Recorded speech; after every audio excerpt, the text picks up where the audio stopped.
अस्सलाम वालेकुम from Al Bahria CSS institute, this is Shiva Khan.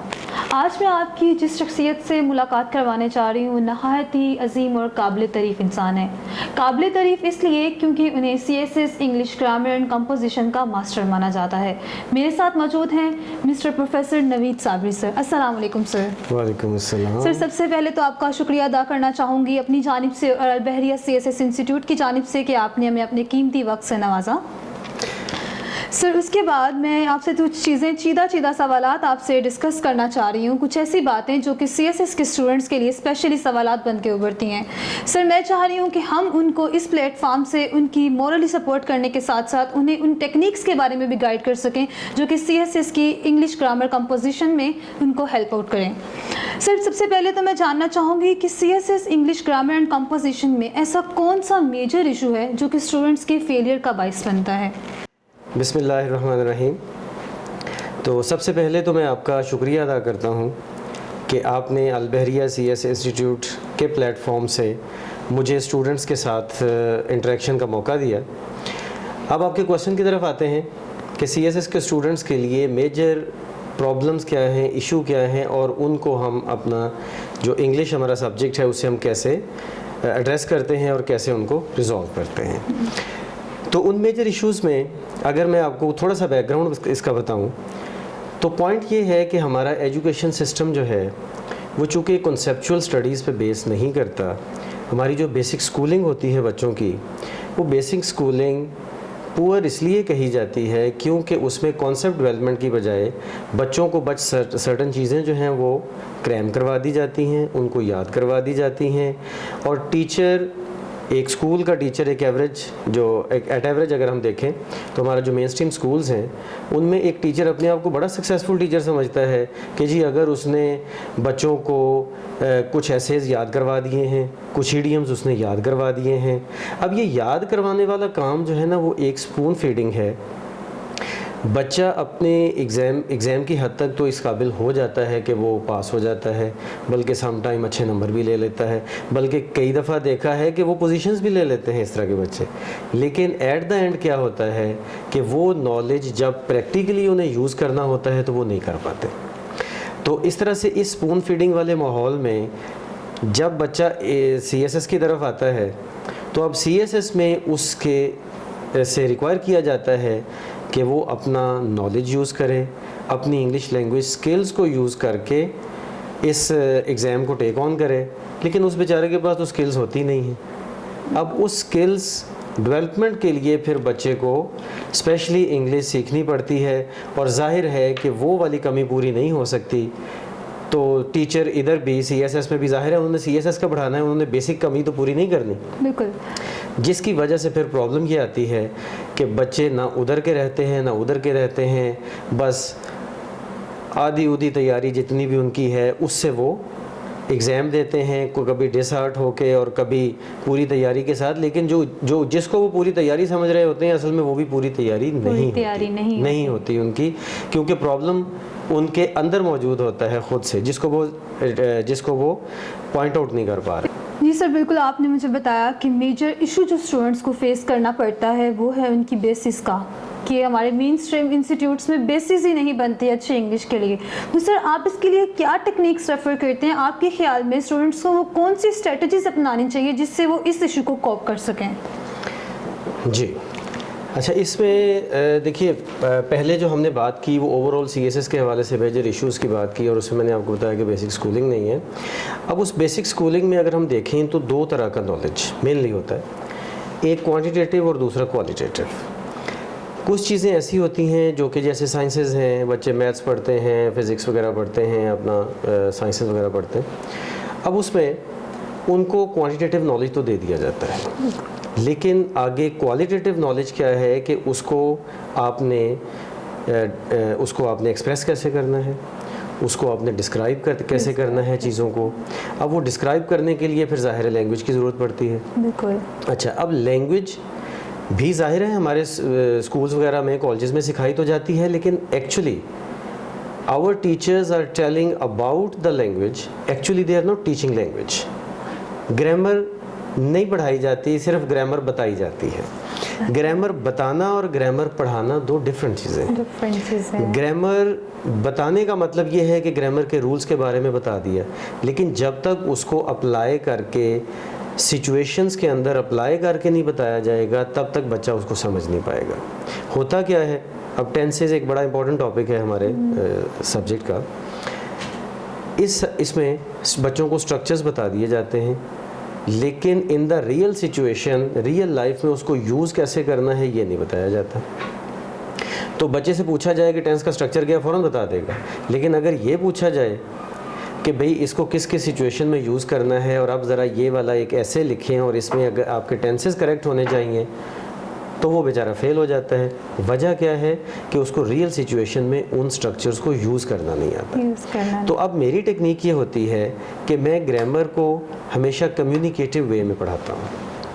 अब कम्युनिकेटिव वे क्या है? कम्युनिकेटिव वे ये है कि मैं पहले कोई ना कोई चीज़ उनके सामने एक्सपोज करता हूँ, जैसा कि एक रीडिंग का पैसेज है, वो पैसेज उनके सामने एक्सपोज किया, वहीं से उनसे क्लू लेके कुछ सेंटेंसेस को पॉइंट आउट किया और पॉइंट आउट करके उनसे पूछा कि ये कौन सा टेंस है, ये क्या स्ट्रक्चर है, ये यहाँ पे क्यों यूज़ हुआ है, और इस तरह के स्ट्रक्चर को हम फर्दर कैसे यूज़ कर सकते हैं। तो इस तरह से ये इंडक्टिव अप्रोच जो है ना, वो बच्चों को बड़ा आसानी से कम्युनिकेटिव ग्रामर की तरफ ले आती है। तो उनकी लैंग्वेज जो है वो बड़ी आसानी से रूल्स एंड रेगुलेशन से निकल के वाकई असल लैंग्वेज की तरफ आ जाती है। अच्छा, और इसी से फिर आगे चल के राइटिंग एक्सप्रेशन की बात आती है, जो कि CSS के स्टूडेंट का एक बड़ा ही मेजर प्रॉब्लम होता है। CSS के स्टूडेंट्स जो हैं वो, फॉर एग्जांपल, कोई स्टूडेंट हिस्ट्री पढ़ रहा है, कोई पॉलिटिकल साइंस पढ़ रहा है, कोई IR, अपने अपने सब्जेक्ट्स होते हैं, वो अपने अपने सब्जेक्ट का नॉलेज तो रखते हैं, लेकिन उसको एक्सप्रेस नहीं कर पाते, क्योंकि एक्सप्रेस इंग्लिश में करना होता है और इंग्लिश में एक्सप्रेस करने के लिए उन्हें अच्छी वोकैबुलरी चाहिए और कम्युनिकेटिव ग्रामर चाहिए। कम्युनिकेटिव ग्रामर, ठीक है। और इसी तरह से वो जो कम्युनिकेटिव ग्रामर की मैंने बात की है, इसी तरह से वोकैबुलरी के लिए भी बहुत सारी टेक्निक्स हैं, जो कि मॉडर्न टेक्निक्स हैं, कि मैं बच्चों को वोकैबुलरी की लिस्ट दे के उन्हें ये नहीं कहता कि रटा लगाएं, बल्कि मैं ये समझता हूँ कि उनको कुछ वोकैबुलरी दे दी जाए और फिर उनको यूज़ करवाई जाए, और फिर उनको ऐसा मटेरियल दिया जाए जिसमें उनको ये वोकैबुलरी यूज़ करने का मौका मिले। तो जब वो वोकैबुलरी को यूज़ करते हैं तो ऑटोमेटिकली उनके अंदर वर्ड सेंस पैदा होती है कि किस वर्ड को कहाँ पे यूज़ करना है। ठीक, सर आपने बहुत अच्छा एक मुझे बताया, एक तरफ आप लेके गए कि वोकैबुलरी बहुत मैटर करती है, बट सर हमारी सोसाइटी का इशू ये है कि मार्केट में प्लेंटी ऑफ बुक्स हैं वोकैबुलरी के लिए, और स्टूडेंट्स भी अनफॉर्चुनेटली उन्हीं को जाकर खरीद लेते हैं, जिससे उनका एक तो टाइम कंज्यूम हो जाता है, सेकेंडली सर वो बहुत से अननेसेसरी वर्ड्स को भी सीख जाते हैं जो कि इनकी रिक्वायरमेंट ही नहीं है, ना CSS में, ना उनको जनरल से में चाहिए होती हैं। तो सर क्या आपके पास कोई ऐसा मटेरियल है जो आप स्पेसिफिक वर्ड्स के लिए उन्हें प्रोवाइड करते हैं, या फिर क्या आप उन्हें कुछ रेफर करते हैं? उसके बारे में थोड़ा सा बताइएगा। जी बिल्कुल। देखिए, आपने बहुत अच्छा पॉइंट किया ये कि वोकैबुलरी की बुक्स तो बहुत है मार्केट में, लेकिन स्टूडेंट्स को, अब जाहिर है स्टूडेंट भी कंफ्यूज होता है इस हवाले से कि जी मैं कौन सी बुक परचेज़ करूँ, कौन सी नहीं करूँ। लेकिन जहाँ तक तो वर्ड्स की बात है, तो वर्ड्स जाहिर है कि लैंग्वेज के वर्ड्स हैं, आखिर यूज़ होते हैं, तो वो बुक्स में भी हैं और तो वो लोगों की ज़ुबानों में भी हैं।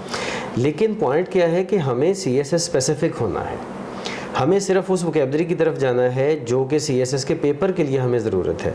जाहिर है कि जो CSS के पेपर में CSS के कैंडिडेट को जिन वर्ड्स की ज़रूरत है, एक आम मार्केट में बैठे हुए बंदे को हो सकता है कि उसकी ज़रूरत ना हो, और जो वो मार्केट में वर्ड्स यूज़ हो रहे हैं, एक मार्केट में शॉपकीपर बैठा यूज़ कर रहा है इंग्लिश के वर्ड्स भी, तो वो CSS के कैंडिडेट के लिए ज़रूरी नहीं है। इसका मतलब क्या हुआ कि हमें टारगेटेड अप्रोच अपनानी है। और यहाँ पे मैं एक सेंटेंस बोलूँगा कि information does not mean knowledge. Information student ले लेते हैं, लेकिन उसके अंदर से नॉलेज जनरेट करना होता है, वो नॉलेज जनरेट नहीं कर पाते। तो इसलिए मैंने अपने एक्सपीरियंस की बेस पे जो इंग्लिश के सबसे ज़्यादा यूज़ होने वाले 500 वर्ड्स हैं उनकी एक अलग लिस्ट बनाई है, जो इंग्लिश के सबसे ज़्यादा यूज़ होने वाले 1000 वर्ड्स हैं उनकी एक अलग लिस्ट बनाई है। ये तो जनरल लिस्ट है। लेकिन फिर CSS में डिफरेंट टॉपिक्स के हवाले से, अब जैसा कि करप्शन से रिलेटेड वर्ड्स हैं, ग्लोबल वार्मिंग से रिलेटेड वर्ड्स होंगे, कुछ एनवायरनमेंट से रिलेटेड हैं, कुछ इकोनॉमी से रिलेटेड हैं, तो स्पेसिफिक वर्ड्स की जो टर्मिनोलॉजी है और प्लस वहाँ पे यूज़ होने वाले वर्ड्स भी, और प्लस एक और जो स्पेशलिटी है वो है ईडियम्स, कि मैंने इकोनॉमिक्स में यूज़ होने वाले ईडियम्स की लिस्ट अलग बनाई है, करप्शन में अलग बनाई है, जो सोशल इश्यूज़ हैं, अदर सोशल इश्यूज़ उनके लिए अलग है, ठीक है। तो इस तरह करके चीज़ों को मैंने कोशिश की है कि सिस्टमाइज़ किया जाए और इसको एक ऐसा सिस्टमेटिक वे में लाया जाए कि स्टूडेंट पे कहीं पे भी बर्डन ना होने पाए और चीज़ें पाइल अप ना होने पाए। चीज़ें पाइल अप ना होने पाए। Yes. सर आपका बहुत अच्छा एक प्लान है प्रेपरेशन का, तो सर इसके बारे में जानना चाहूँगी इसकी ड्यूरेशन क्या है? लाइक देखने में सुनने में लग रहा है कि बहुत लंबा एक होगा प्रोसेस, लेकिन आप प्लीज़ बताइएगा कि इसकी कितनी ड्यूरेशन होगी? देखिए बात ये है कि लंबा प्रोसेस जो करना था ना वो मैंने एज अ टीचर कर लिया है। मैंने स्टूडेंट्स को एट ईज़ ही रखना है इंशाल्लाह, और मेरी जो कोशिश है कि ग्रामर में, वोकैबलरी में ऐसी टेक्निक्स यूज़ की जाएं, और वो टेक्निक्स मॉडर्न टेक्निक्स इसीलिए यूज़ की जा रही हैं ताकि कम वक्त में स्टूडेंट ज़्यादा सीखें। तो उसमें हमारा जो एक बेसिक प्लान है वो है 2 मंथ्स का प्लान है।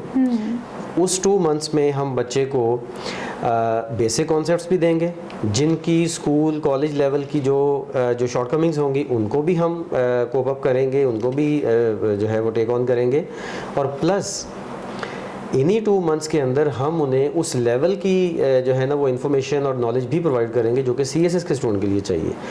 तो इस तरह से 2 मंथ्स में हम उनको एक बेसिक जो है वो पूरा कोर्स वो करवा देंगे, और उसके बाद फिर स्टूडेंट का एक और इशू भी होता है कि एग्ज़ाम तक अब अगर वो अपने जो चीज़ें हैं उनसे अगर वो डिटैच हो जाएंगे तो वो प्रैक्टिस तो नहीं कर पाएंगे। बिल्कुल सर। तो हमने उसके लिए ये किया है कि एग्जामिनेशन तक जितने भी मंथ्स होंगे वो हमें स्टूडेंट अपना फीडबैक लेने के लिए होमवर्क असाइनमेंट हमसे लेता रहेगा, होम असाइनमेंट हमें करके देगा, हम उसको चेक करके रिटर्न करेंगे, और उसकी इम्प्रूवमेंट, इसका मतलब इन 2 मंथ्स में नहीं बल्कि बाद में भी वो हमारा स्टूडेंट ही रहेगा, और हम उसको बाद में भी इंशाल्लाह उसके साथ होंगे जब तक कि वो एग्जामिनेशन उसका नहीं आ जाता।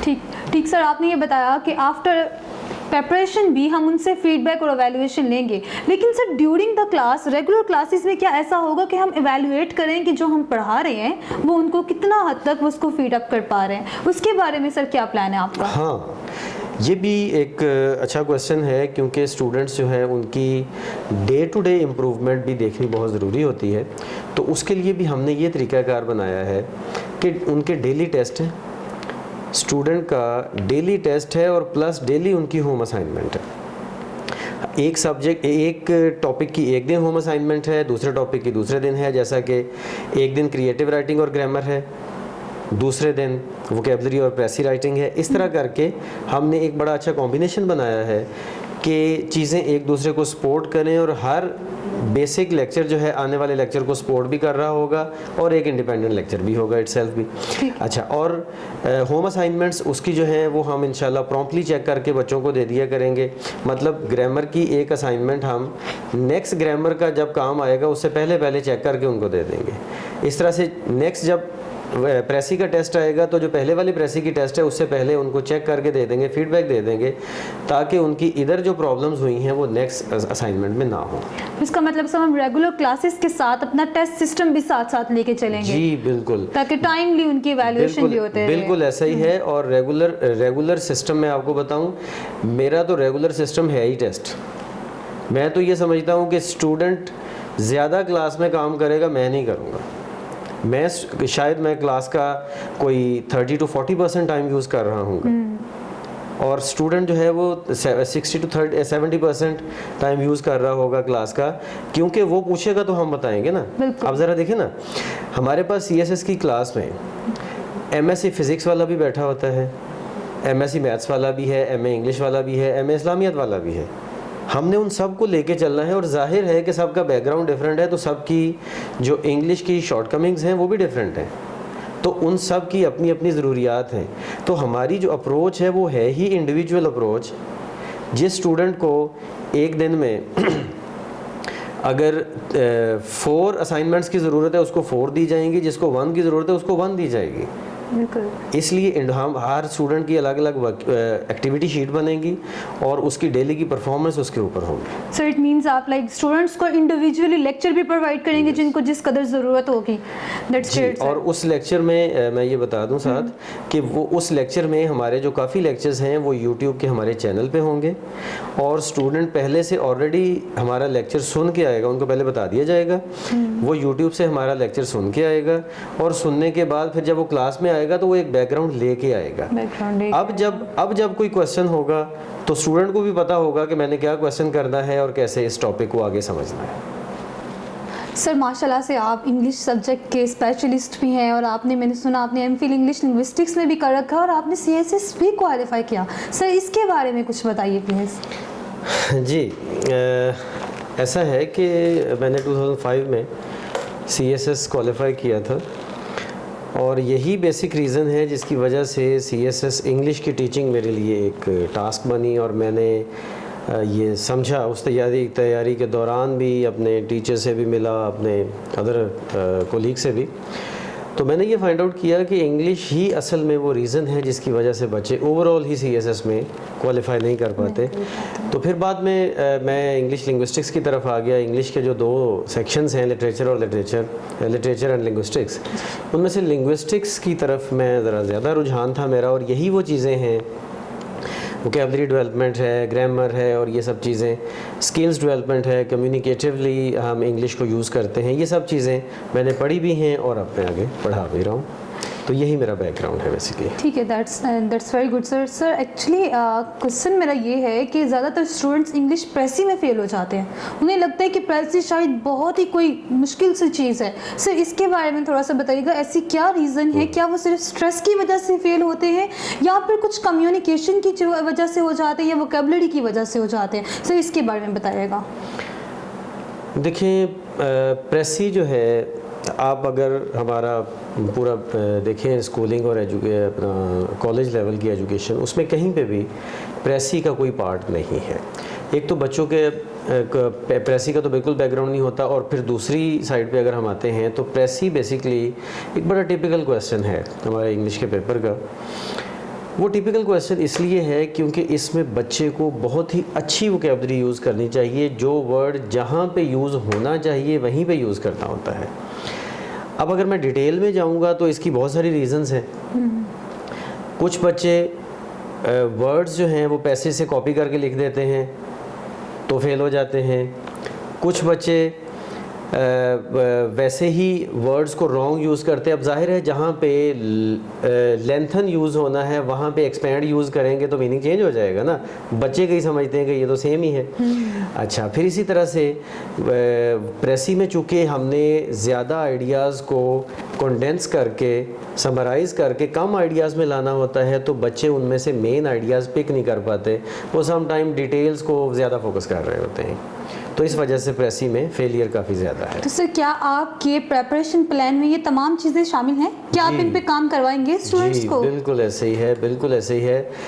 डेली प्रेसी के लिए एक दिन होगा, वीकली, हर वीक में एक दिन प्रेसी के लिए रखा जाएगा और उसमें प्रेसी का टेस्ट होगा, उसके ऊपर डिस्कशन होगी और फिर उसके बाद एक लॉन्ग असाइनमेंट दी जाएगी स्टूडेंट्स को, जो कि वो नेक्स्ट डे सबमिट करवाएंगे और उसके बाद फिर उनको उसके ऊपर फीडबैक दिया जाएगा। एक तो ये हो गया और दूसरा फिर ये है कि मैंने जो क्रिएटिव राइटिंग के टास्क रखे हैं वो हमारी प्रेसी राइटिंग को एक बड़ी स्ट्रॉन्ग फाउंडेशन प्रोवाइड करेंगे और प्लस जो हमारी लॉन्ग ऐसे राइटिंग का पेपर है उसमें भी वो बेस प्रोवाइड करेंगे। सर बहुत अच्छा प्लान आपने मेरे साथ शेयर किया, लेकिन सर मसला अब ये आ जाता है कि स्टूडेंट को सबसे बड़ा इशू फ़ी का हो जाता है। अब जैसे आपने एक बड़ा ही खूबसूरत सा, हमें एक बड़ा इफेक्टिव सा प्लान बताया है प्रेपरेशन का, तो सर इसकी फ़ीस भी बहुत ज़्यादा होगी। सर उसके लिए अब स्टूडेंट्स को ये होगा कि वो चाह रहे होंगे आना, लेकिन उनके लिए मसला ये आ जाएगा कि फ़ीस ज़्यादा ना हो, हम इसको अफोर्ड नहीं कर पाते। सर उसके लिए आपने इस रिगार्ड में क्या फैसिलिटेट किया है? जी बिल्कुल ठीक है। इसमें फ़ी जो है हमारी वो बड़ी ही नॉमिनल हमने रखी है। देखें, मैं एक ना ऑनेस्टली स्पीकिंग, मैं बीइंग अ टीचर सीएसएस के स्टूडेंट्स के हालात देख के मैं बड़ा ही डिस्टर्ब होता हूँ कि जब वो बच्चे बेचारे करना चाहते हैं नहीं कर पाते। इस वजह से मैंने फ़ीस इतनी रखी है कि जो हर बच्चा अफोर्ड कर सकेगा। बड़ी नॉमिनल सी फ़ी है कि मैं अपना कह लें कि जो टाइम मैं यूज़ करूँगा वो भी मेरा कुछ रिटर्न मुझे हो जाए, लेकिन साथ जो मेरा मेन फोकस है ना, मेन फोकस ये है कि स्टूडेंट्स को कम फ़ी के अंदर इतनी अच्छी एजुकेशन मिल जाए, उनकी बैकग्राउंड बन जाए कि वो CSS के किसी भी सब्जेक्ट में ना उनके लिए रीडिंग प्रॉब्लम रहे, ना उनके लिए राइटिंग प्रॉब्लम रहे, और फिर एट द एंड जब वो इंटरव्यू में जाएं तो उनके लिए स्पीकिंग भी कोई प्रॉब्लम ना हो। अच्छा, और दूसरी बात ये है कि हमने ये सिस्टम रखा है कि हम इसको इंस्टॉलमेंट में भी कर देंगे, मतलब वैसे ही फ़ी हमारी मंथली फ़ी कम है लेकिन हम उसको फ़र्दर भी इंस्टॉलमेंट कर सकते हैं। और ज़ाहिर है कि इसके लिए स्टूडेंट्स को अगर फ़र्दर इन्फॉर्मेशन लेनी है तो वो अलबहरिया के ऑफ़िस से रब्ता करेंगे, तो ऑब्वियसली वहाँ से उनको एक बड़ी अच्छी इन्फॉर्मेशन मिल जाएगी। फ़ीस बिल्कुल ज़्यादा नहीं है, नॉमिनल फ़ी है, जो कि मैं ये देखता हूँ कि स्टूडेंट्स अपनी पॉकेट मनी से भी उसको निकाल सकते हैं। सर प्रिपरेशन प्लान भी हमने डिस्कस कर लिया, हमने ये भी डिस्कस कर लिया कि किस किस टेक्निक के साथ हम चलेंगे ड्यूरिंग दिस सेशन।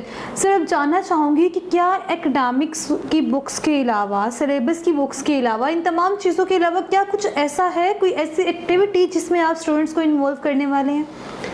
जी असल में बात यह है कि सिलेबस जो CSS का है ना, वो सिलेबस और जो हमारी जो स्टूडेंट्स की एजुकेशन होती है, बेसिक एजुकेशन, उसके दरमियान में एक गैप है। उस गैप को फिलअप करने के लिए हमने इस कोर्स में कुछ फंडामेंटल कॉम्पिटेंसीज़ के लेक्चर्स भी रखे हैं, जैसा कि न्यूज़पेपर रीडिंग है, बच्चों को न्यूज़पेपर रीडिंग सिखाई जाएगी, क्योंकि बहुत सारे बच्चों को न्यूज़पेपर रीडिंग का पता ही नहीं होता कैसे करनी है। न्यूज़पेपर रीडिंग, फिर आर्टिकल रीडिंग है, फिर इसके अलावा आउटलाइन मेकिंग है, नोट्स मेकिंग है।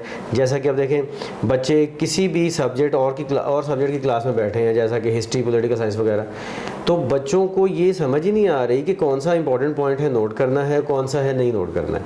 तो मतलब नोट्स मेकिंग की एक्टिविटीज़ भी उसमें शामिल होंगी, और इस तरह से आर्टिकल रीडिंग, न्यूज़पेपर रीडिंग और ये सब चीज़ें हम उसमें शामिल करेंगे इंशाल्लाह।